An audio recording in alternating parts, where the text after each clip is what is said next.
Donc La femme de travers, c'est le titre, c'est toujours mon envie de partir d'un titre, donc un matin ou un soir, enfin je sais plus trop, parce que c'est donc essentiellement un livre que j'ai écrit en 2016, dans la foulée de Feu, à la fin de l'année 2016, m'est venu ce titre, La femme de travers, qui peut avoir comme origine simplement un titre de roman de Peter Handke, qui est La femme gauchère. Et donc il y a un jeu avec ce titre et ce roman que j'aime bien. Et après, La femme de travers, ça renvoie à un des chapitres, ça s'appelle Case, une des cases du roman, où le narrateur diariste est avec une femme chez lui, enfin, son ancien chez lui, et comment dire, à un moment, ils ont l'habitude de se mettre l'un face à l'autre, et ils se déplacent légèrement pour la regarder, et ce léger décadrage, changement de cadre, donc suffit à provoquer des effets sur leur relation. Donc c'était l'idée que plutôt que de regarder les choses de manière frontale, peut-être que la regarder simplement de biais, de manière décadrée, pouvait suffire à mieux voir les choses. Donc c'est un peu un titre, comment dire, qui suggère une méthode, qui est d'arrêter de regarder les choses ou de faire les choses de manière frontale, mais éventuellement de regarder de biais. Enfin voilà, qui étaient aussi des réflexions qui étaient déjà un peu là, en filigrane dans les notes à la fin de Feu. Voilà. Fin 2016, j'ai été pris d'une espèce de frénésie d'écriture. Enfin, je passais, on va dire, vraiment ma vie, mon temps à ça. Et du coup, je me suis dit que j'allais me lancer dans un texte qui était un peu dans la continuité de ce que j'avais fait précédemment, c'est-à-dire sans forcément savoir où j'allais, mais pour avoir la surprise de voir ce que j'avais à dire, puisque j'avais envie d'écrire. Mais il fallait quand même que je donne une sorte de squelette ou de structure formelle au texte. Donc plutôt que de procéder comme un roman traditionnel avec structuré par des rebondissements et puis à la fin une situation qui permet la résolution d'un problème posé au début, etc., etc. Je me suis dit que j'allais découper le livre en cases, et donc il y aurait 63 cases, pas plus. Et pour savoir quand est-ce que je changerais de case, je m'étais donné comme contrainte de changer de case quand je changeais d'état. C'est-à-dire que si j'écrivais dans un moment d'inspiration puis que ça partait, au lieu d'insister, je laissais tomber et puis j'attendais que l'état dans lequel j'étais me donne envie de réécrire. Voilà. Et il y avait une autre obligation pour le livre, c'est que j'avais... Enfin, il y a des moments dans le texte où je dis que je me suis encore relu, mais ça c'est réel, c'est-à-dire que dans le livre, j'essayais au maximum d'avancer sans me relire, ce qui était quelque chose que je ne faisais pas du tout avant. Au contraire, je passais mon temps à me relire, à avancer au fur et à mesure que je validais des étapes d'écriture. Là, j'ai eu envie, pour plein de raisons, et aussi de ce dont traite le livre, j'ai envie de me laisser partir en roue libre, pour voir combien de temps ça durerait. Voilà. Bah, le sujet, il est plutôt... le sujet, c'est le narrateur, sans mauvais jeu de mots, hein, mais j'ai eu envie en quelque sorte d'écrire un journal, mais pas un journal qui serait le mien, mais le journal d'un personnage que je reprends assez régulièrement dans mes textes, qui est Pierre Berthelot. Et c'était pas l'envie de faire une suite, c'était plutôt que souvent quand on construit un personnage, on essaye de lui inventer un passé, etc. etc. Le fait d'écrire plusieurs livres avec un même personnage qui revient, soit secondaire, soit principal, me permettait en fait de lui donner déjà une biographie. C'est-à-dire qu'il avait une sœur, on savait qu'il avait énormément souffert d'un adultère, on savait que ça s'était pas très bien passé avec son père, puisque c'est aussi le narrateur de S'autodétruire les enfants. Donc lourd en quelque sorte de cette expérience que je lui ai donnée, je me suis amusé à écrire donc en temps réel, mais en me mettant dans la peau de mon personnage. Voilà, pour savoir ce que lui avait à dire.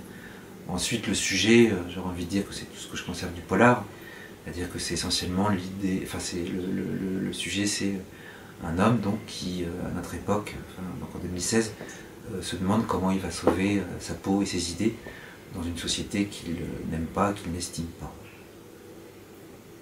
Donc voilà, c'est quand on n'est pas très social, ce que je pensais à peu près tout écrivain, enfin, à mesure où écrire c'est quand même se mettre en retrait, en repli, la question est de savoir comment vivre. Donc c'est un peu des questions que se pose le narrateur. Et ça c'est quelque chose que je fais depuis le début, mais qui est un genre qui est plus référencé dans d'autres domaines, qui est un peu ce qu'on appelle, parce que j'ai compris, le steampunk, c'est-à-dire le fait de prendre une époque qui est la nôtre et puis d'y ajouter des éléments qui seraient d'anticipation, ça permet encore une fois. Mais encore, c'est aussi parce que technologiquement les choses vont très vite. Donc au moment où on écrit, il faut pratiquement prendre une longueur d'avance pour pas être, au moment où le livre sort, être dépassé par, ce que les avancées technologiques permettent. Donc je crois qu'au moment où j'écrivais, c'était pas encore possible éventuellement d'incruster on va dire des photos, de mélanger enfin, des photos intimes à comment dire, des films qui seraient des films déjà constitués avec des acteurs, puisque l'invention du livre, c'est un truc qui s'appelle Optis et qui permet aux gens comment dire, à partir de photos personnelles, de s'intégrer dans des films qui s'apprécient. Donc c'est quelque chose, je crois maintenant, qui est possible, de faire des faux films en mettant à l'intérieur, en incrustant des visages qui sont des visages de personnes qui ne sont pas dans le film ou dans la vidéo. Voilà. Donc peut-être que le moment où je l'ai écrit, c'était encore un peu d'anticipation, mais je crois que maintenant ça existe. John Dervin, lui, est nouveau, enfin, c'est un écrivain, c'est parce que en fait, lors du premier jet, je me suis beaucoup inspiré de ce que je voyais, enfin, qui était essentiellement d'ailleurs des films à l'époque de Bruno Dumont que je revoyais et dont j'ai complètement transformé la filmographie pour qu'elle devienne celle du personnage féminin cinéaste du livre qui s'appelle Evelyn Stewart, dont tous les films sont à peu près inspirés par en fait la filmographie de Dumont. Je pense que ça se voit plus trop, enfin c'était un peu l'idée. Et pour John Dervin, c'est une espèce d'écrivain qui en fait gomme de manière fictive un certain nombre d'écrivains qui existent. Donc en fait j'ai constitué cet écrivain du livre à partir de lectures que je faisais de l'époque, qui allaient de Rousseau à Deleuze en passant par Ballard. Donc tout ça devient John Dervin.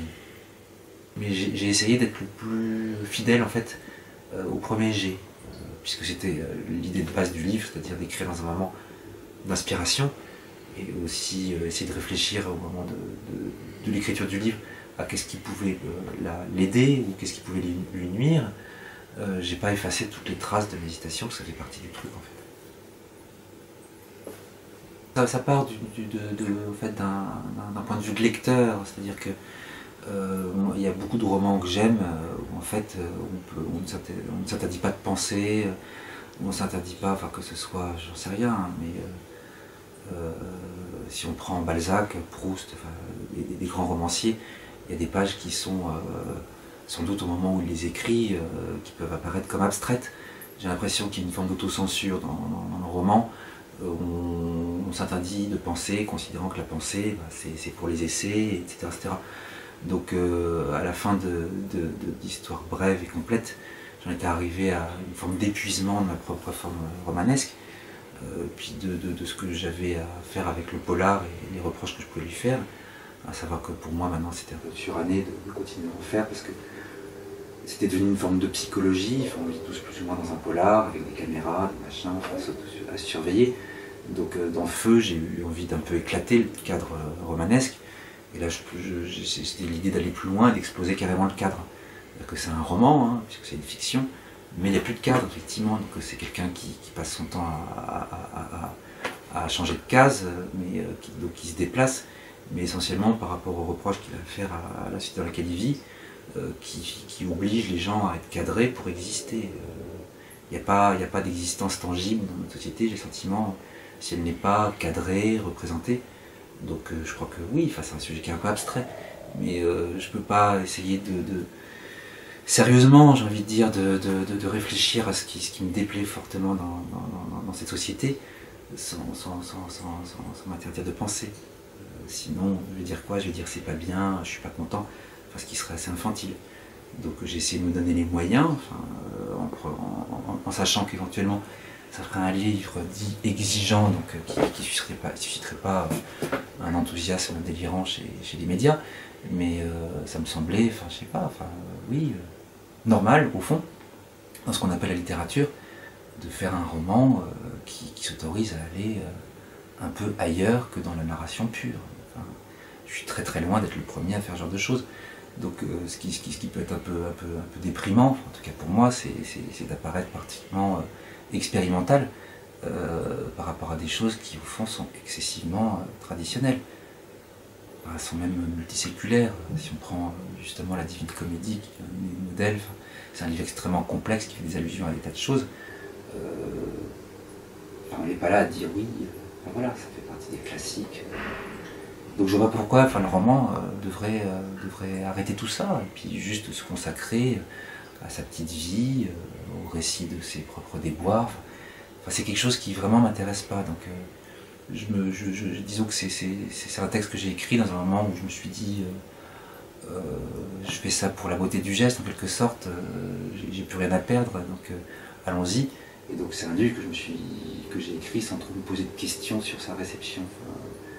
Donc c'est des choses aussi qui sont dites, qui sont censées être influencées par John Dervine, mais qui est d'écrire un livre pour soi. D'abord, d'où la forme journal en fait. Voilà. Donc j'ai essayé d'écrire un livre comme une expérience que j'ai vécue, qui était du reste intéressante, en espérant qu'il y ait des lecteurs qui trouvent intéressant de lire un livre et de vivre même éventuellement une expérience. C'était l'idée, mais qui me semble encore une fois vraiment pas du tout nouvelle. Disons que c'est ce que, en tant que lecteur, moi j'attends des livres. Voilà. Je voulais parler du polar, le truc en question, là, Sauver sa peau, ses idées, c'est un truc que dit Manchette dans sa correspondance. Donc je crois que je suis resté manchettien sans le savoir. Je sais pas, oui, j'ai envie de cette espèce d'idée, qui moi m'est chère, d'essayer de continuer à faire avancer le schmilblick, pas de faire des livres qui sont juste une forme de journalisme amélioré, où il y a un peu de style, et puis donc c'est estampillé littérature, parce qu'il y a 2-3 mots qui sont dits littéraires. Pour moi, il peut se passer des grandes choses dans des livres, donc j'essaye de faire des livres, en tout cas qui correspondent à mon idée. Ça veut dire que j'y arrive, encore une fois. Il s'agit d'être resté modeste, mais disons que j'essaye. Voilà. Dans un milieu littéraire où j'ai l'impression que globalement les gens n'essayent plus beaucoup. Mais bon, c'est un sentiment qui est extrêmement personnel, je crois. La femme de travers est un livre où je lisais à l'époque avidement David Foster Wallace, bon, c'est pareil, c'est un romancier qui en France est connu, encore une fois, dans un milieu, mais je suis pas extrêmement sûr qu'il soit lu. Donc je considère que c'est un contemporain qui, selon moi, a une importance vraiment réelle par rapport à sa description d'une forme de monstruosité contemporaine, qui, à mon avis, est le seul vraiment à décrire aussi minutieusement. Donc c'est un contemporain. Tout à l'heure, j'ai parlé de la femme gauchère. Peter Handke, je considère que c'est également un grand contemporain, qui me rend heureux d'une certaine façon de vivre. Je suis content d'être contemporain d'un écrivain comme lui, justement aussi exigeant, qui essaye des choses, qui se pose la question de savoir comment écrire de manière épique alors qu'il ne se passe rien, qui sont pour moi des questions importantes. Donc en dépit de, on va dire, je vous dis, du peu d'engouement médiatique que je continue à me poser envers et contre tout dans mes livres, je sais pas, par souci, exigence personnelle. Parce que en fait, c'est ça qui m'a donné envie d'écrire, ce genre de littérature. Donc, c'est pas être incapable d'écrire autre chose. Ça s'arrête là. Donc, par rapport à mon évolution personnelle, pour répondre à votre question tout à l'heure, la 4e de couverture est une allusion directe à la 4e du gris. Un homme qui décide un jour d'aller plus loin. Donc là, c'est une phrase à l'origine de Cromwell, qui est un homme... on ne va jamais plus loin, un homme ne va jamais plus loin que lorsqu'il ne sait pas où on va, mais c'était un peu l'idée. On explore, la littérature comme endroit où on explore, comme champ d'exploration, qui du coup, je sais pas, réserve des surprises, des bonnes surprises. On découvre des choses qu'on ne savait pas, soit en tant qu'écrivain, soit en tant que lecteur. C'est en tout cas en tant que lecteur ce que j'attends d'un livre, de me déplacer, de me faire changer. Donc c'est un peu l'idée du livre. Donc effectivement, je peux malheureusement pas dire au début Bidule fait ça, puis à la fin, éventuellement, Bidule, je peux pas. Donc la fin est radicale, les derniers mots du livre, précisément par rapport à un refus total de... ça m'intéresse pas. Voilà. C'est un livre qui essaie de faire sans ce qui n'intéresse pas. Et de voir ce qui reste, en quelque sorte. avant, puisque la suite a été écrite, hein, avant de revenir au roman. Donc, le suivant est un roman, enfin, plus traditionnel. Mais là, c'était, oui, enfin, c'était d'aller jusqu'au bout d'une forme d'explosion du cadre.